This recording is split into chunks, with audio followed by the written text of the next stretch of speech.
میرا نام سونیا تھا، مگر مجھے سب سونی کہتے ہیں۔ میرا تعلق کہاں سے تھا اور میں کس شہر یا گاؤں کی تھی مجھے کچھ نہیں معلوم، کیونکہ مجھے ایک خواجہ سرا نے پالا تھا۔ میری کہانی ایسی ہے جسے سن کر لوگوں کے دل لرز جاتے ہیں، مگر کوئی بھی یقین نہیں کرتا۔ میں ایسی لڑکی بدنصیب ہوں جسے ماں باپ نے قبول کیا نہ کسی اور رشتہ دار نے، بلکہ میرے ساتھ تو وہ ہوا جو شاید ہی کسی اور کے ساتھ ہوا ہوگا۔ میں نے جب ہوش سنبھالا تو اپنے آپ کو خواجہ سراؤں کے ڈیرے پر پایا۔ 6-7 کمروں کے پکے گھر میں رہنے والے وہ 12 خواجہ سرا تھے۔ وہ گھر ان کا اپنا تھا جو انہوں نے پائی جمع کر کے بڑی محنت سے بنایا تھا۔ جو خواجہ سرا سب سے بڑا تھا وہی ان کا گرو تھا اور باقی سب اس کے چیلے۔ میں نے جب ہوش سنبھالا تو مجھے پالنے والے خواجہ سرا کو ہی میں اپنی ماں سمجھتی تھی۔ اس کا نام چاندنی تھا اور سب اسے چاندنی بیگم کہہ کر پکارتے تھے۔ گرو کے بعد سب سے بڑی چاندنی ہی تھی جسے میں اماں کہا کرتی تھی، اور وہ بھی ایک ماں کی طرح میرے لاڈ اٹھاتی، میرے ناز نخرے دیکھتی اور مجھے بے حد پیار کرتی تھی۔ اماں نے مجھے زمانے کے گرم و سرد سے بچا کے بڑے نازوں سے پالا۔ میں اس وقت 10 سال کی تھی جب میں نے یہ نوٹ کرنا شروع کیا کہ اماں مجھ سے لاڈ پیار کرتی تھی، تو اماں کے باقی ساتھی جو خواجہ سرا ہی تھے وہ اماں کو بہت باتیں سنایا کرتے تھے اور کہتے تھے کہ ایک دن آئے گا جب یہ تجھے ماں ماننے سے انکار کر دے گی اور تو خالی ہاتھ رہ جائے گی، اس لیے اس کے ساتھ اتنا پیار نہ کیا کر۔ میں اس وقت اتنی چھوٹی تھی کہ سمجھ نہیں پاتی تھی کہ وہ ایسا کیوں کہتے ہیں، مگر مجھے ان کی یہ باتیں اچھی نہیں لگتی تھیں۔ مجھے دکھ ہوتا تھا اور میں اماں کے پاس جا کر رونے لگ جاتی کہ وہ ایسا کیوں کہتے ہیں۔ اماں مجھے پیار سے گلے سے لگا لیتی اور سمجھانے لگ جاتی کہ یہ سب ہم ماں بیٹی سے جلتے ہیں، اسی لیے ایسی باتیں کرتے ہیں۔ اماں کے علاوہ ایک گرو ماں تھی جو مجھے بہت پیار کرتی تھی۔ ایسا نہیں تھا کہ باقی سب مجھ سے پیار نہیں کرتے تھے یا نفرت کرتے تھے، ایسا بالکل بھی نہیں تھا۔ ہاں، لیکن باقی سب کا پیار اماں یا گرو ماں کے جیسا تو نہیں تھا۔ اماں نے مجھے اسکول بھی داخل کروایا ہوا تھا، میں پڑھ رہی تھی اور میری پڑھائی کا سارا خرچہ بھی اماں کے سر پر ہی تھا۔ جیسے جیسے میں بڑی ہوتی گئی مجھے اس ماحول سے گھٹن ہونا شروع ہو گئی، کیونکہ جب میں رات کو اسکول کا کام لے کر بیٹھتی یا کوئی ٹیسٹ یاد کرنے لگتی تو اکثر رات کو یہ سب لوگ محفل جما لیتے اور بلا وجہ ہی ڈھولکی بجا بجا کے گانے گاتے اور ناچتے تھے۔ میں اس سب سے تنگ آ جاتی اور اماں سے کہتی کہ میں ایسے پڑھوں گی۔ ایسے تو اماں ان کو منع کرواتی، لیکن کوئی بھی اماں کی بات نہ مانتا اور مجھے اسی شور شرابے میں پڑھنا پڑتا تھا۔ اماں نے مجھے بچپن سے ہی ناچ گانے سے الگ رکھا تھا، اسی لیے میرے دل میں ایسا کوئی شوق پیدا نہیں ہوا کہ میں بھی ان کی طرح ناچ گانا کروں یا میک اپ کر کے بالکل ان کے جیسی بن کر رہوں۔ ایک مرتبہ میں نے اماں کو گرو ماں سے باتیں کرتے ہوئے سنا۔ گرو ماں کہہ رہی تھی کہ سونیا کو بھی اپنے دھندے میں لگا لینا چاہیے، کیونکہ تو نے اسے بیٹی بنایا ہوا ہے تو وہی آگے چل کر تیرا سہارا بنے گی، اور وہ کمائے گی تبھی تیرا سہارا بنے گی نا۔ میں یہ باتیں سن کر تھوڑی حیران ہوئی کہ گرو ماں ایسا کیوں کہہ رہی ہیں کہ سونیا کو تو نے بیٹی بنایا ہوا ہے۔ کیا میں اماں کی اصلی بیٹی نہیں تھی؟ میں اس وقت 12 سال کی ہو چکی تھی اور مجھے تھوڑی بہت باتوں کی سمجھ بھی آتی تھی، اسی لیے جب رات کو میں اور اماں سونے کے لیے اپنے کمرے میں لیٹے تو میں نے اماں سے سوال کیا کہ گرو ماں کہہ رہی تھی کہ سونیا کو بیٹی بنایا ہوا ہے اور اسے اس دھندے میں لگا دے، تو اماں اس بات کا کیا مطلب ہے؟ کیا میں تیری اصل بیٹی نہیں ہوں؟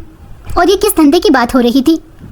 میرے اتنے سارے سوال سن کر اماں ہنس پڑی اور اماں نے میرے ماتھے پر پیار کیا اور مجھے کہنے لگی کہ میری بیٹی تو پریشان نہ ہو اور ان باتوں کو نہ سوچ، ابھی تیری عمر کھیلنے کودنے کی ہے، پڑھنے لکھنے کی ہے، تو بس اپنی پڑھائی پر توجہ دے اور کسی بھی قسم کی کوئی پریشانی نہ لے، کوئی فکر نہ کر، تیری اماں ہے نا تیرے ساتھ۔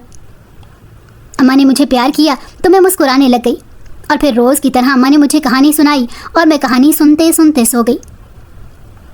پھر ایک مرتبہ ایسا ہوا کہ گرو ماں کی طبیعت بہت خراب ہو گئی اور ان کو ہاسپٹل میں داخل کروایا گیا۔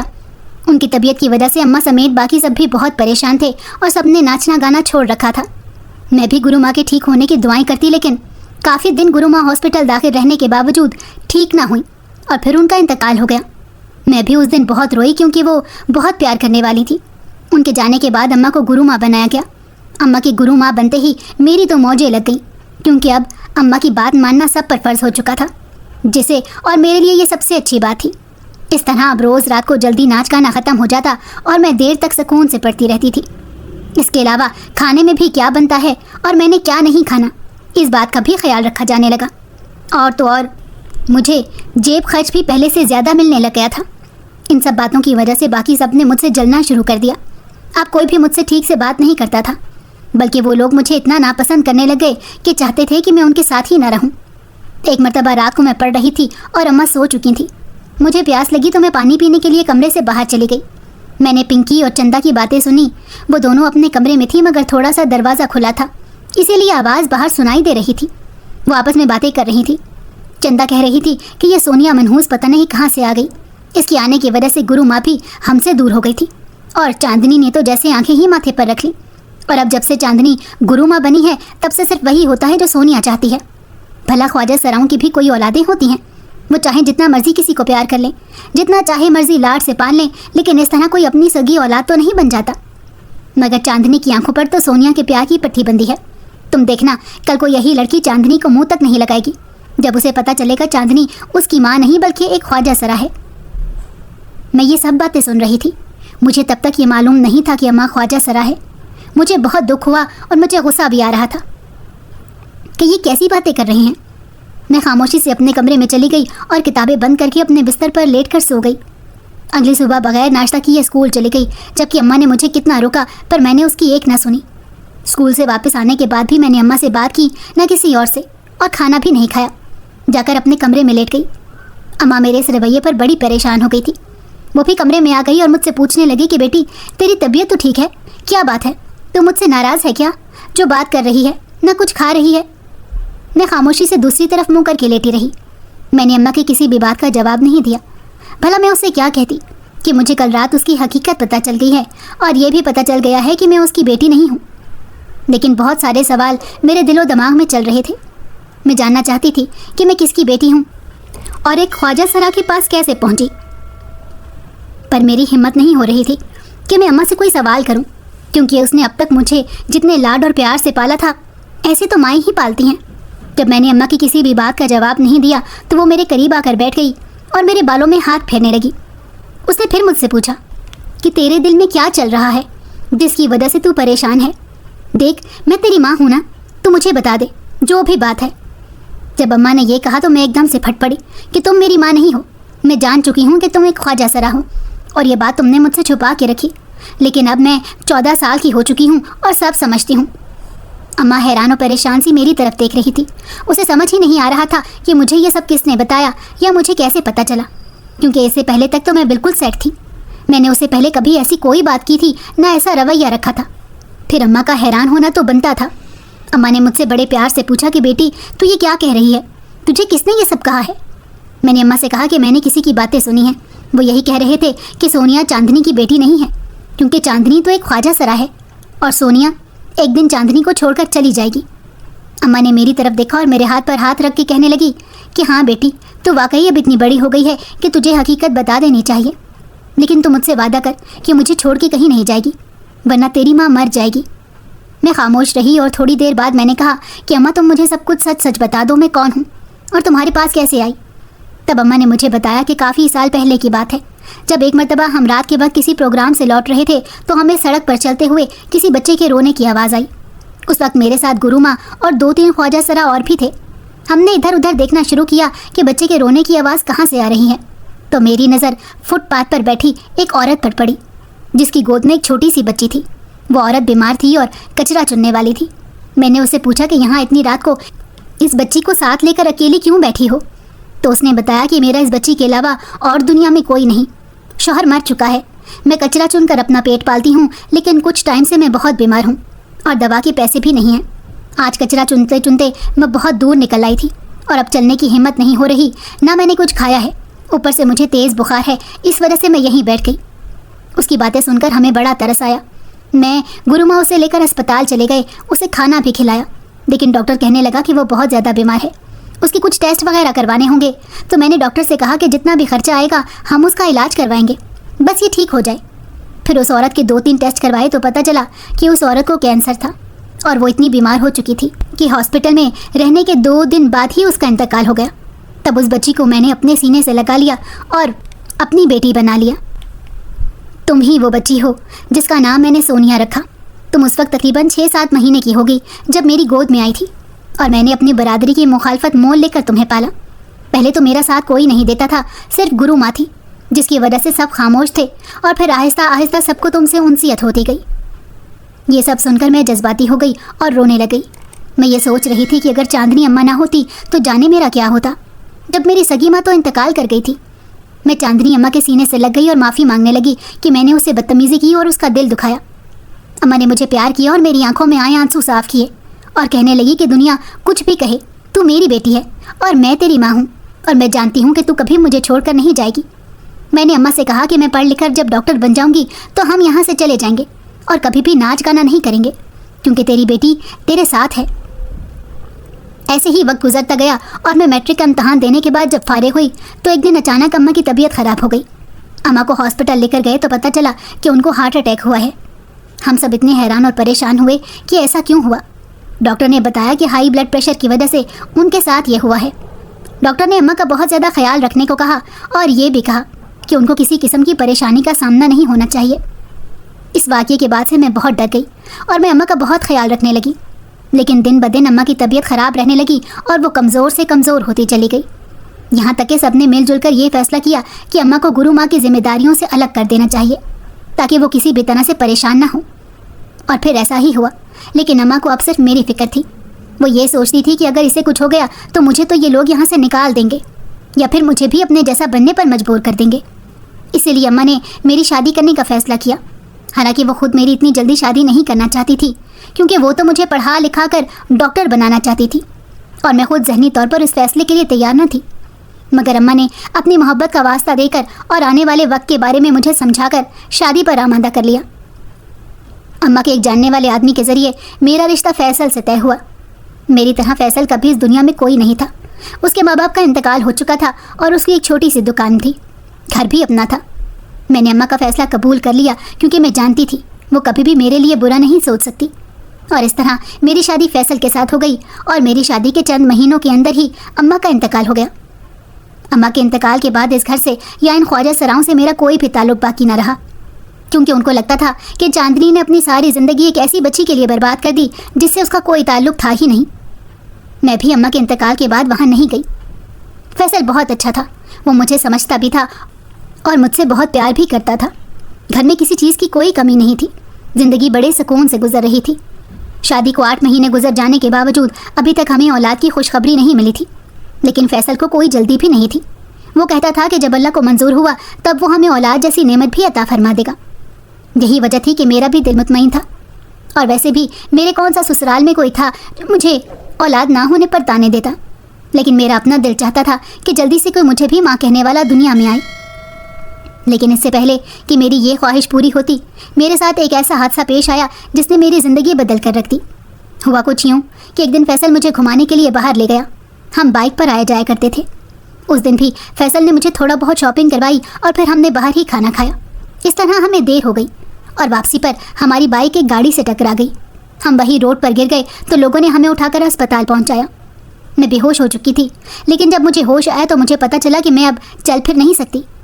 اس حادثے نے میری ایک آنکھ کو بیکار کر دیا تھا، جبکہ فیصل کو صرف چوٹیں لگی تھیں اور ڈاکٹر نے کہا کہ وہ جلدی ٹھیک ہو جائے گا۔ میں اپنے معذور ہونے کا سن کر صدمے میں چلی گئی اور بہت روئی۔ مجھے فیصل نے بہت سمجھایا اور حوصلہ دیا، اور وہ کہنے لگا کہ ڈاکٹر کہتے ہیں کہ کچھ مہینوں کے علاج کے بعد ہی میں پہلے کی طرح چل پھر سکوں گی۔ لیکن مجھے فیصل کی اس بات پر تسلی نہیں ہوتی تھی۔ کچھ دن بعد میں ہاسپٹل سے گھر آ گئی۔ ویل چیئر پر بیٹھے یا سارا دن بیڈ پر لیٹے لیٹے میں تھک جاتی تھی۔ فیصل ہی سارے گھر کو دیکھ رہا تھا۔ صبح کو ناشتہ بنا کر خود بھی ناشتہ کرتا اور مجھے بھی کرواتا، اور دوائی کھلا کر دکان پر چلا جاتا۔ دکان گھر کے پاس ہی تھی، اسی لیے فیصل دن میں کئی مرتبہ گھر کے چکر لگا لیتا تھا تاکہ مجھے کسی چیز کی ضرورت پڑے تو وہ میری ضرورت پوری کر سکے۔ رات کو بھی جلدی دکان بند کر کے گھر آ جاتا۔ اسے کھانا بنانا آتا تھا کیونکہ وہ شادی سے پہلے بھی اکیلا ہی رہتا تھا، لیکن مجھے یہ سب اچھا نہیں لگتا تھا کہ وہ میرے ہوتے ہوئے اس طرح گھر کے کام کرے۔ پر میں اتنی مجبور تھی کہ خود سے اٹھ کر واش روم بھی نہیں جا سکتی تھی، کھانا بنانا تو بہت دور کی بات تھی۔ پھر فیصل نے ایک ملازمہ کا انتظام کر دیا جو میری دیکھ بھال کرتی تھی اور گھر کے کام بھی دیکھا کرتی تھی۔ وہی صفائی کرتی اور میری ضروریات کا خیال رکھتی، جبکہ کھانا بنانے کے لیے میری پڑوسن آتی تھی۔ وہ اچھی عورت تھی اور اس سے میری دوستی بھی تھی۔ اس کے 2 بچے تھے جو اسکول جاتے تھے۔ ان کو اسکول بھیجنے کے بعد وہ پہلے آ کر میرے گھر کا کھانا بنا دیتی اور پھر جا کر اپنے گھر کا کام کرتی تھی۔ میں اس کا بہت شکریہ ادا کرتی کہ وہ اتنے مشکل وقت میں میرا ساتھ دے رہی ہے، تو وہ کہتی کہ انسانیت کے ناطے یہ تو اس کا فرض ہے۔ ایسے ہی 2 مہینے گزر گئے اور مجھے یقین ہو گیا کہ میں کبھی بھی اپنے پیروں پر کھڑی نہیں ہو سکتی۔ میرا دل زندگی سے روٹھ گیا تھا۔ میں چاہتی تھی کہ یا تو میں ٹھیک ہو جاؤں یا پھر مر جاؤں، کیونکہ ایسی زندگی سے تو مر جانا ہی بہتر تھا۔ اگر فیصل کا ساتھ نہ ہوتا تو شاید میں خودکشی کر لیتی، لیکن وہ میرا اتنا خیال رکھتا تھا۔ اس کے باوجود میرے دل و دماغ میں عجیب عجیب سے خیال آتے رہتے ہیں۔ کبھی ایسے لگتا کہ وہ مجھے چھوڑ کر دوسری شادی کر لے گا تو میرا کیا ہوگا۔ میری پڑوسن کا نام فرزانہ تھا۔ وہ بیچاری 2 مہینوں سے روزانہ میرے گھر کا کھانا بنا کر جایا کرتی تھی، لیکن اس نے ماتھے پر شکن تک نہ ڈالی۔ ایک روز وہ مجھے کہنے لگی کہ گلی کے نکڑ پر ایک فقیر بیٹھتا ہے اور میں نے سنا ہے کہ وہ جسے دعا دے دیتا ہے اس کا بیڑا پار ہو جاتا ہے۔ گلی کی بہت سی عورتیں اسے دعا کروانے جاتی ہیں۔ فرزانہ نے کہا کہ تم بھی کسی دن میرے ساتھ چلو، میں تمہیں ویل چیئر پر بٹھا کر لے چلوں گی، تم بھی اسے دعا کروانا، کیا پتہ تم ٹھیک ہو جاؤ۔ میں تو پہلے ہی اپنی بیماری سے تنگ آ چکی تھی، اس لیے فوراً فرزانہ کی بات مان لی، لیکن میں نے اس بات کا ذکر اپنے شوہر سے نہیں کیا۔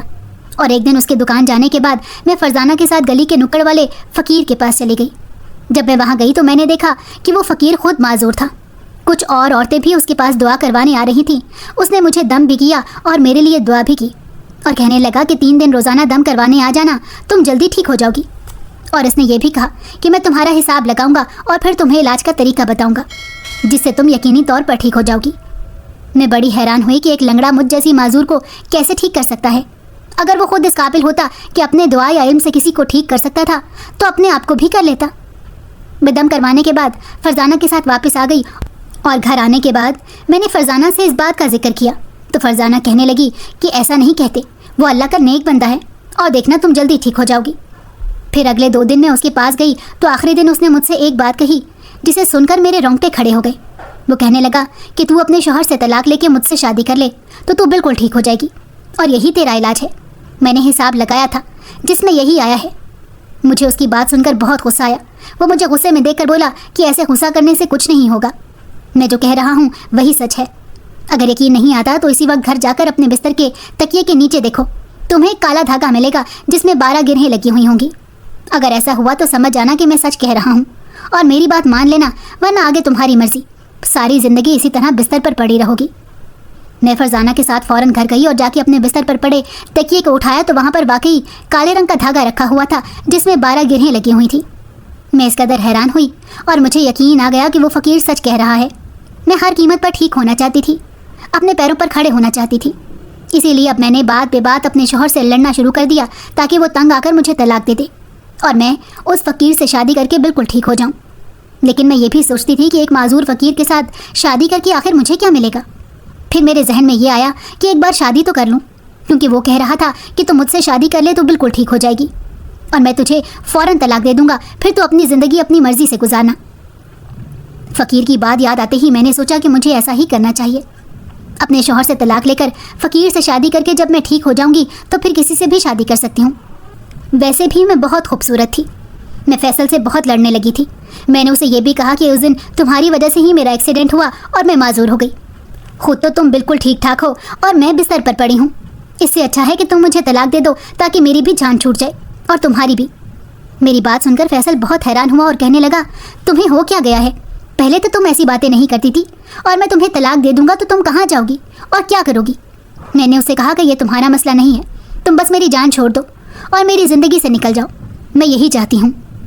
میری بات سن کر فیصل بالکل خاموش ہو گیا اور کہنے لگا کہ ٹھیک ہے، اگر تمہیں یہی لگتا ہے کہ تمہاری اس حالت کا میں ذمہ دار ہوں اور مجھ سے جان چھڑا کر تمہاری حالت بہتر ہو سکتی ہے تو میں یہ کرنے کے لیے بھی تیار ہوں۔ اگلے دن فیصل نے مجھے لکھ کر فرزانہ کے سامنے طلاق میرے ہاتھ میں دے دی۔ میں نے اسی وقت فرزانہ سے کہا کہ مجھے فقیر کے پاس لے چلو۔ فیصل یہ دیکھ کر اور سن کر مجھے حیرانگی سے دیکھنے لگا، لیکن کچھ بولا نہیں۔ فرزانہ مجھے ویل چیئر پر بٹھا کر فقیر کے پاس لے گئی۔ میں نے اسے جا کے کہا کہ میں طلاق لے کر آ گئی ہوں، اب مجھ سے شادی کرو اور جو وظیفہ کرنا ہے کرو، مجھے ٹھیک کر دو، اس کے بعد مجھے طلاق دے کر آزاد کر دینا۔ فقیر میری بات سن کر خوش ہو گیا اور کہنے لگا، ہاں کیوں نہیں، تم بالکل ٹھیک کر رہی ہو، میرے ساتھ چلو۔ اس نے کہا کہ ابھی تو تمہاری طلاق ہوئی ہے اور تم عدت میں ہو، اسی لیے کچھ مہینے ٹھہر کے تم سے شادی کروں گا، فی الحال تم میرے گھر چلو۔ اور پھر مجھے اپنے گھر لے گیا۔ چھوٹا سا گھر تھا جس کے دروازے پر ہم کھڑے تھے۔ وہ فقیر خود ویل چیئر پہ آیا جایا کرتا تھا، جو کچھ مہینوں بعد میرا شوہر بننے والا تھا، اور میں اس کے ساتھ اس کے گھر کے دروازے پر کھڑی تھی۔ اس نے دروازے پر دستک دی تو اندر سے کسی نے دروازہ کھولا، اور جیسے ہی میں اندر داخل ہوئی تو میری روح کانپ گئی، کیونکہ وہاں ایک نہیں 10 بچے تھے جو میری ہی طرح اپاہج تھے۔ کسی کا ہاتھ نہیں تھا اور کسی کا پیر نہیں تھا، کوئی آنکھوں سے اندھا تھا تو کوئی گونگا تھا۔